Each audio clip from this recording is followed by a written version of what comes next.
I'm going to kill myself tomorrow, /x/. I'm also sending 3 packets of copied information to the media, 1 to CNN, 1 to MSNBC, and 1 to Fox News. You all will have to see which one tells the truth about the information they receive and who doesn't. I trust 4chan to do this because of our history of releasing legit info in the face of mass media cover-up. I have been a professional driver/security guard for a circle of very wealthy people for almost 8 years. I started by working the door at a private gentleman's club outside of the DC area. From that job I was introduced to some employment managers for Jeffrey Epstein. Because I had experience as both a cab driver and a bouncer, as well as always overlooking and keeping my mouth shut about the drugs and prostitution my employers at the club profited from, they thought I'd be a good fit to work the weekends for Mr. Epstein. At first, I didn't do very much, definitely nothing important. I would run errands mostly, and do anything my manager, who reported directly to Mr. Epstein, wanted me to do. So say the gardener calls out sick one day, it would be me mowing the lawn in his place. I was sort of a floating general helper. Inevitably I ran into Mr. Epstein now and then, and he was always very personable, enthusiastic. I had heard about his original court case and the rumors and everything, but just meeting this guy made me feel like it was all a lie because he seemed so kind and genuine. I thought he really was just this hotshot money man, like a Bruce Wayne or Tony Stark kind of figure. And I think, ultimately, that's how he wanted us all to see him. His God complex was, to say the least, very developed. Eventually I was trusted with bigger jobs. I think I got a good reputation because I cleaned one of Mr. Epstein's bedrooms one day. There was, to my dismay, a mixture of shit and comb on the bedsheets. I dealt with it professionally, and I didn't say anything. I knew by then that someone is always watching. There are cameras in almost every single room save Mr. Epstein's private office and regular bedroom. He had several bedrooms but one was his favorite, I guess. His main room. I never mentioned it to anyone, but I still got a thank you from my manager for being discreet. One day, I was asked to go pick up a masseuse from a bus station. I didn't ask her age, I knew better, but she couldn't have been older than 16. I got a really bad feeling in my stomach because at this point denying Mr. Epstein's tastes would be borderline irrational. I did my job, though. I took her to his house and a few hours later I took her back to the bus stop. She was crying, and I didn't talk to her about it. A few weeks later, I did it again. Now my manager tells me that Mr. Epstein would like me to take over all of his various pickups and drop-offs. They called it cutie duty, fucking barf. But it was more than just girls. I would pick up drugs and other assorted packages, most of which I had no idea the contents, but as far as I was concerned, the less I knew the better. I was getting paid very well for the amount of work I was doing. In a given day I spend 3, maybe 4 hours doing anything that could be considered work. The rest of the time I either sat in my car browsing 4chan on my phone or inside pretending like I was rich and this was my house. For this I was being paid $75,000 per year, more than I had ever even hoped to have made in my whole life. When I took over doing most of the driving it went up to $115,000. Every time my job became more illegal, the money would get better. That's his tactic. He knows that people will do just about anything, for the right price. I just want people to know, I guess, call it a public confession because I'm guilty. I guess I don't care that much because I'm gonna be dead. I've done things I can't forgive myself for, and I think they'll have me killed anyway. I'm going to do it on my terms.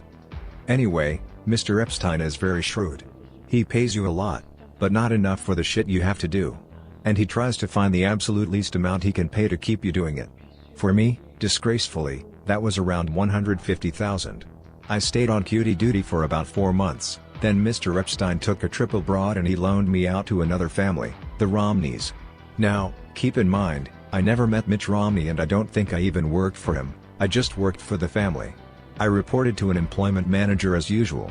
I was tasked with driving a young man, named Cole, around wherever he wanted. Cole was probably 22 and already his license had been suspended for drunk driving. He lived in a huge house out in the middle of nowhere outside Boulder, Colorado. Man, it was beautiful. If I could have stayed there forever I would have. I suspect it was a vacation cabin, mansion, owned by his parents, but I digress. Every weekend we would drive into the city, he would get shit-faced drunk, find a woman or prostitute and I'd take us all back home. Cole was a total piece of shit. If you remember Scumbag Steve, just imagine if Steve's parents were multi-millionaires if not billionaires and you get the idea. So one Sunday morning, After a typical Saturday night I report for duty 8 a.m. sharp, knowing damn well that Cole isn't going to drag his ass out of bed until at least 3 p.m. Here he comes hobbling down the driveway in his socks to my car. He usually texts when he's up and I come inside and start cleaning up his messes. No text today. He comes over to the car as I'm stepping out. He says, hey buddy? We kinda got a problem but it's not that big of a deal. Okay, what? Let's see it. We go inside, upstairs to his bedroom. His girl from last night is laying face up, and her open mouth is pooled with vomit. She is most definitely dead. Far as I can tell, she overdosed on whatever combination of prescription drugs they were doing, passed out, puked, then suffocated on her own vomit. I'm absolutely flipping my shit, and I've got my phone out dialing 911. Cole slaps it out of my hand and tells me to hold on. He says he can't get in trouble because it will look bad on his family. I said, Cole, you've already been getting into trouble. He says he knows, just not this kind of trouble. He says I'll get a big bonus if I just deal with it myself.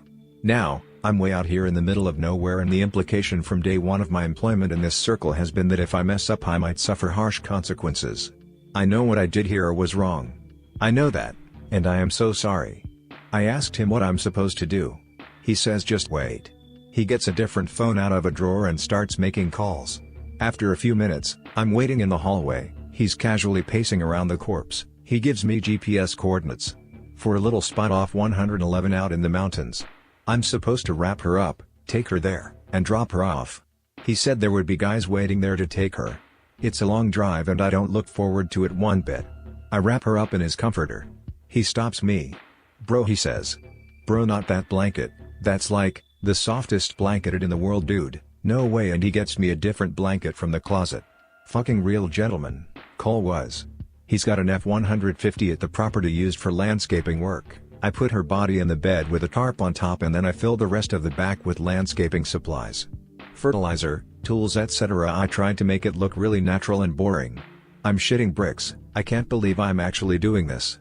But he's promising me that if I get busted I'll have the best lawyers money can buy, and I believe him.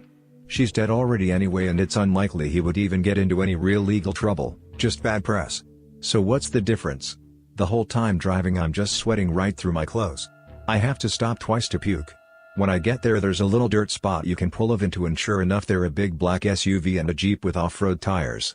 I'm not about to just assume these are the body people, so I stop and get out and approach the SUV. The window rolls down and there's a woman who's probably in her 50s and a big guy driving.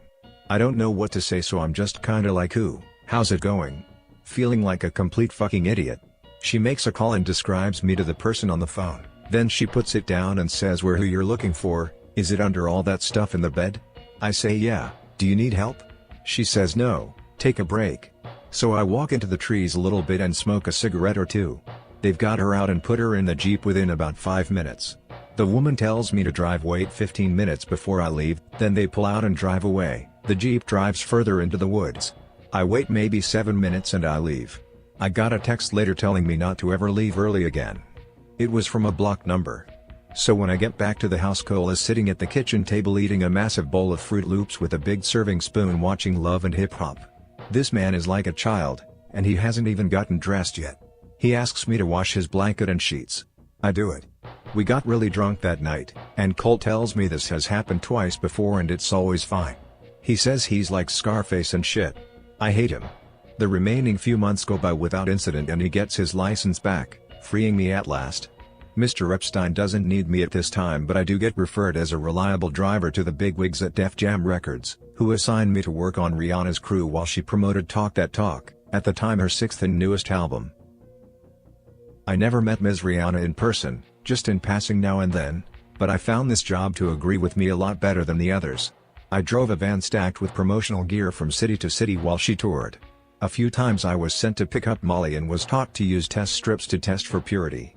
If it was not pure I was supposed to walk away, but it was always pure. There are circles within circles of connections. I believe there is an entire shadow economy strictly for the rich and famous to get their rocks off collectively. One thing I did learn about Rihanna is that she enjoys young females as well. I was sent to pick up 2 young girls and bring them to her hotel room. Of course I was met outside the door by someone more important than me. This struck me as odd because as far as I understand, Rihanna is not a billionaire like Epstein, But she was even more insulated and protected than he was. I'm sure a lot of that has to do with just personal choices regarding security, but I get the picture that in this world, influence and money both equal power, and Rihanna especially in 2011/2012 was highly influential. All I had to do was mention her name and girls would get in the car. Just like that. So the most noteworthy thing that happened while working for Def Jam is when Rihanna had a party to celebrate the end of her tour.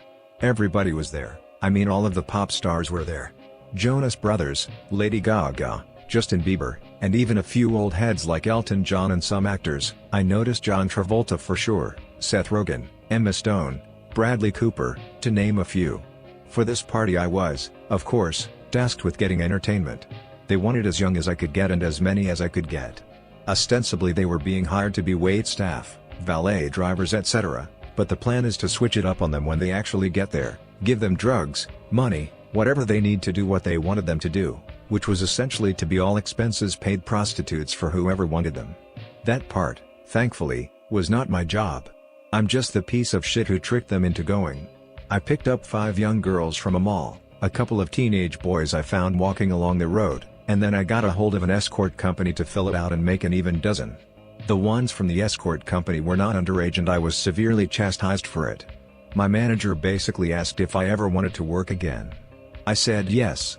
He said, then act like you've got some goddamn sense. I didn't make this mistake again.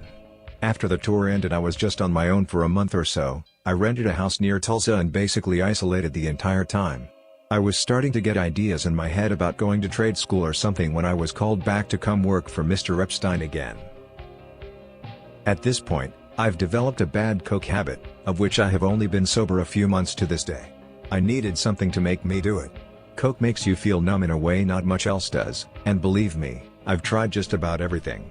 There are research chemicals no one has even heard of that get traded around in these circles. When I came back to work for Mr. Epstein on his island I was going to an 8-ball every day or two. I binge drank at night but I had to keep focused during the day. The coke wired me up and the liquor brought me back down. That's the only way, mentally, I could really cope with what's happening. I was flown to his now infamous island to be one of the regular staff. Essentially I lived on this island for free, while getting paid, to maintain the grounds and keep the buildings up. When Mr. Epstein was there, obviously he would bring his own entertainment so I didn't even have to do that. I thought, this sounds like a fucking fantastic deal. Island paradise? Great wages? Not much real work? Count me in. Out of all of my sins, I believe sloth is the most damaging one I indulge in. I always look for the easy dollar, and that's why I'm praying for people like this. Now, first of all, this island is like paradise on earth.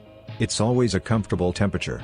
The rains are breathtakingly beautiful and the architecture and decor of the houses are exquisite. Yes, the bathhouse is really creepy. The fake doors are there to confuse flyby surveillance, if anyone was wondering. The other regular staff were hard to get along with. They were all creeps, and I mean capital C fucking creeps. Made me wonder about myself, honestly, that I'm put here with them. They all joked about getting Mr. Epstein's leftovers and the talk was constantly about when Mr. Epstein was going to visit the island again. When he would bring important people, world leaders, CEOs, etc., I and most of the staff were kept totally out of sight. We weren't allowed to work in an area unless we knew it was empty.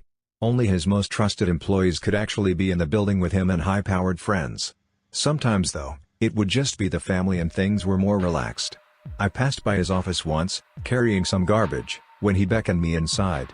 He asked me my name and I told him. He offered me a seat, I took it. You don't get far in this business saying no. He began to talk to me, he looked really stressed. He asked me how anything that feels good could be bad. He had a big painting of Oscar Wilde and considered him a personal hero. He began to explain hedonism to me, and asked me if I understood. Of course, I said. Who doesn't like fun? Lots of people. He said, lots of people. Then he let me go about my duties. I fucked up really bad one evening and entered one of the maintenance sheds to return some tools I'd been using, and saw the sweaty, pale back of a large man, hunched over and thrusting. He had a tattoo of Nixon on his back, and he was wearing a bull's head mask. He was fucking one of the regular staff members' mouth. He turns to me, I'm just standing in shock, and says quite angrily, "Do you mind?" And I slam the door shut. As I'm closing the door I get a glimpse of my co-worker's face and he is crying. I googled Nixon back tattoo later and realized that man was Roger Stone, who I'd never even heard of up to that point. I knew I was in deep shit. The next day and for 2 weeks after I got all the worst jobs, trash pickup, cleaning toilets, scrubbing his boats. It fucking sucked, but I kept my mouth shut anyway. As far as I understood, my pay had not been cut, so whatever, I'll do the shitty jobs where I'm by myself because at least, hey, I'm by myself. That was fine with me. Things started getting really tense on the island from that point. People started making little comments to me about being nosy, or about minding my own business. I was started to get worried I'd be branded a troublemaker, which you don't want to be. Things turn very quickly in this business. That's how they've kept a lid on it for so long. Any small mistake and you're out. Most people are let go with NDAs and the understanding that they will be watched the rest of their lives, which, ultimately, is how I got out as well. After Epstein died they cut me loose. I guess they figure since he's dead nothing I'd know would matter anyway. They're probably right, honestly. It probably won't matter anyway. But the rest of my time on that island was pure terror. I was just waiting to be taken away, or worse, never happened, but I was still really scared. I saw a few of their weird plays they would do, around the bathhouse. Mr. Epstein had a little portable stage he would get set up. He would wear the bullhead I saw Stone wearing and give a big speech about what he called freedom. He would say this island is the only free place in the whole world, where everyone on it can do whatever they want. Bullshit. Not your employees, not the children you bring here. Total bullshit. Everyone would cheer, they'd get up and do a sort of conga line with tiki torches, really cringy old rich people shit, and go into the bathhouse. There is a trapdoor on the floor that has not been reported in any of the investigation photos that I've seen, which lead to what they call the chamber, and it is essentially a bondage dungeon. I don't know what all happened in there and I never want to know. I stayed as far away from that bathhouse as I could. I mean large as in wide. He is a brick of a man. Pick related, in the supply shed he was taking up basically the entire doorway. So anyway, eventually I got my reputation for the most part back into good graces, and I was working in the main houses again. One time I was helping in the kitchen.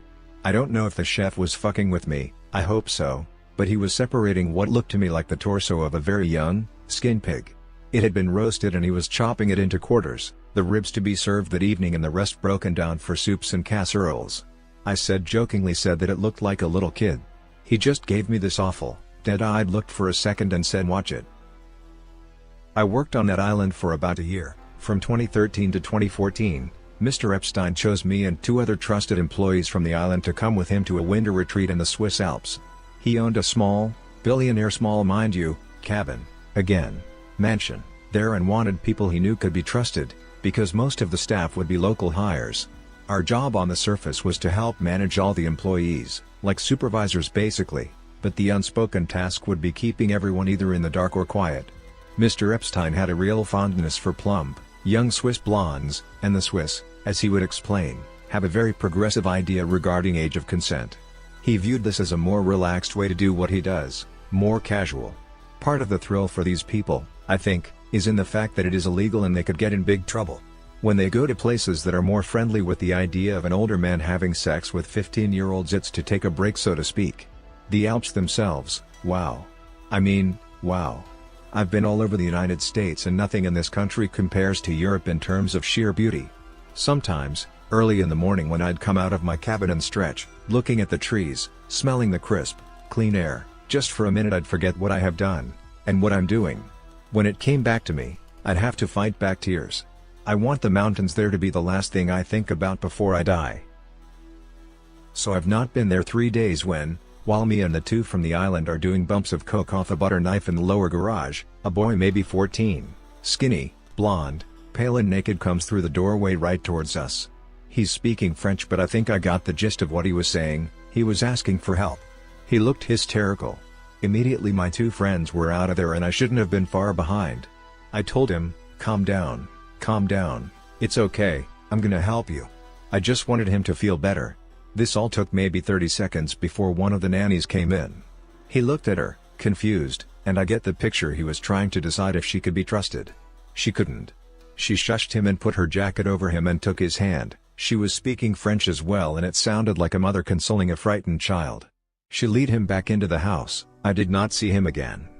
I never mentioned it to anyone, and nobody ever mentioned it to me. During my last couple of weeks there I witnessed firsthand the murder of an independent journalist. I don't think he was actually a journalist. I think he had maybe a blog or a YouTube channel, but I had never heard of him and don't know his name, so I don't think he was anyone with any real connections. He was one of the local hires, a dishwasher, but he was seen with a cell phone, out, possibly recording. Me and the other two from the island were asked to go check it out. So we go get the guy and ask him to empty out his pockets. Sure enough, he's got a phone. We told him to unlock it, he wouldn't. One of the other guys made a call, came back, and slugged him directly in the nose. I think he broke it because there was blood just pouring out and the guy started screaming. I don't think he'd ever been hit before, but me and the other guy held him down. Fuck it, I'll say their names.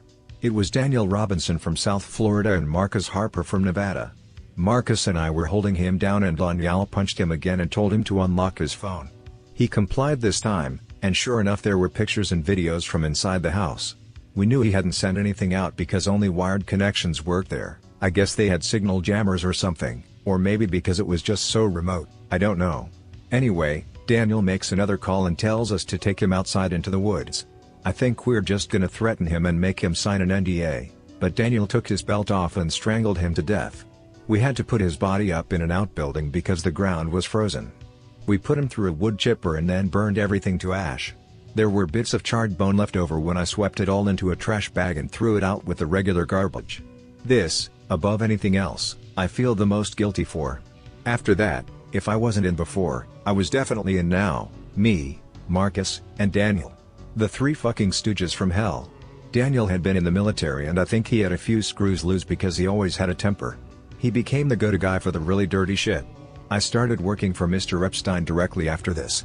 He would confide in me sometimes, when he was very high, about how nothing really makes him feel good enough. He told me once that he hasn't felt happy in years. I wish I had the stones to tell him that this life he is living is only bringing him down. For a brief moment, I felt empathy for this man. I think that, too, was part of his game though. I don't think he has ever had a single genuine feeling in his life outside of sexual gratitude. He never mentioned the journalist to me. It was like it never happened, but we both knew that was the reason I was now working directly for him. Listen, I think I've said about all I care to right now. I'm going to go get a bottle of something before all the stores close. If this thread is still here in a few hours, I'll answer questions and tell some more stories. My question here about the shadow economy. Another, did you feel Epstein was retarded in some way? I'm intrigued by how you describe his crisis of how can something that feels good be wrong. Elaborate on what you feel really goes on in these people's heads. Are they infantile? Also interested in hearing more about weird drugs. I don't think he was retarded at all. He was whip smart. I just don't think he had any emotional intelligence, maybe. I think he was hollow inside, for the most part. You ever see occult stuff on the island? Robes, pentagrams, rituals, that kind of shit? They called them plays in theater, but from my eyes, yeah, I would say the speeches and stuff I saw looked a lot like rituals. The bull's head mask was scary. I mean, it was a rubber mask for sure, but whoever spoke would wear it all night. After they would come up out of the chamber, the masked person would roam the island all night, and it was generally understood that you were to avoid them at all costs. When they wear the mask, they're like animals. They just wander around from one carnal satisfaction to the next. Food, sex, sometimes violence, whatever. And they could do whatever they want. If they came to you and told you to suck their dick or whatever, you have to do it. It never happened to me, thankfully, but I made sure on those nights to stay out of sight.